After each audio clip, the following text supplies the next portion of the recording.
একটু খেয়াল করে দেখো, এই মোবাইল শুধু তোমার চেহারার নূর নিয়েছে তা না, এই মোবাইল তোমার কিডনিটাকে ড্যামেজ করে দিতেছে, খবর নাই। আজকে বাসায় যায় গুগলে সার্চ দিবা, টাচ মোবাইলে অঙ্গের কি কি ক্ষতি হয়, চিকিৎসা বিজ্ঞানীরা সব ডিটেলস ওখানে লিখে রাখছেন।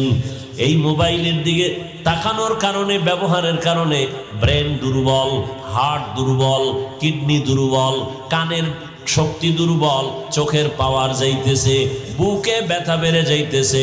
এই একটা মোবাইলের কারণে কত সন্তান মা বাবার সাথে বেয়াদবি করে, মা বাবার টাকা পর্যন্ত চুরি করে। এই এক মোবাইলের কারণে কত ছাত্র শিক্ষকের সাথে বেয়াদবি করে। এই মোবাইলকে কেন্দ্র করে সন্তান মা বাবার বিরুদ্ধাচরণ করে, আলেমের সাথে বেয়াদবি করে। এই মোবাইলের কারণে টাকা টাকা টাকা কইরা মা বাবার টাকা নেয়, না দিলে বন্ধুর পকেট কাটে।